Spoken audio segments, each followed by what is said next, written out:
श्री रामकृष्ण लीला प्रसंग स्वामी शारदानंद जी द्वारा लिखित पाठ संख्या 287। जय गोपाल सेन के मकान पर श्री रामकृष्ण देव कीर्तनानंद। इसके अनंतर आचार्य चिरंजीव एक तारा बजाकर गाने लगे, अमाय दे माँ पागल करे इत्यादि। हे माँ जगदम्बिके, मुझे पागल बना दे।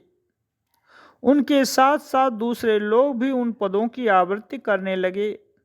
कीर्तन प्रारंभ होते ही श्री रामकृष्ण देव भाव के आवेश में खड़े हो गए।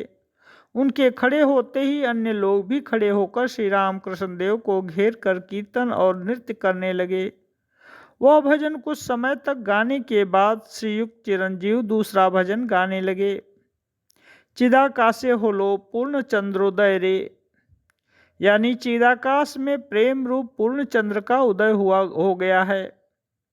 बहुत देर तक इस भजन को गा गा कर नाचने के अनंतर ईश्वर और उनके भक्तों को प्रणाम कर उस दिन का कीर्तन समाप्त हुआ और सब लोग श्री राम कृष्ण देव की चरण धूलि लेकर बैठे। उस दिन श्री राम कृष्ण देव ने बहुत ही मधुर भाव से नृत्य किया था, परंतु श्रीयुक्त मणि मोहन के घर में उनका जिस प्रकार बहुत समय तक गंभीर भावावेश दिखाई पड़ा था, आज यहाँ उतना नहीं हुआ। कीर्तन के अंत में बैठ जाने पर श्री रामकृष्ण देव ने चिरंजीव से कहा, तुम्हारा चिदाकाशे होलो जिस दिन पहले सुना था, उसी दिन से उस भजन को किसी के द्वारा गाए जाने पर मैं भावाविष्ट होकर देखता था, मानो बहुत बड़ा जागृत उज्ज्वल पूर्ण चंद्र आकाश में उदित हो गया है। इसके अनंतर श्री केशव के रोग के संबंध में श्री जयगोपाल और चिरंजीव में आपस में बातचीत होने लगी। हमें स्मरण है, श्रीयुक्त राखाल यानी स्वामी ब्रह्मानंद जी का शरीर इस समय अस्वस्थ है। इस बात को श्री रामकृष्ण देव ने एक व्यक्ति से कहा था।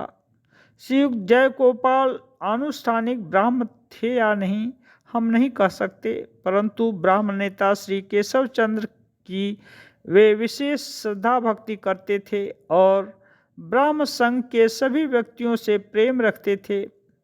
कलकत्ते के निकट स्थित बेलघरिया नामक स्थान के इनके बगीचे में श्रीयुक्त केशव कभी कभी अपने दल बल के साथ जाकर साधन भजन में दिन बिता दिया करते थे।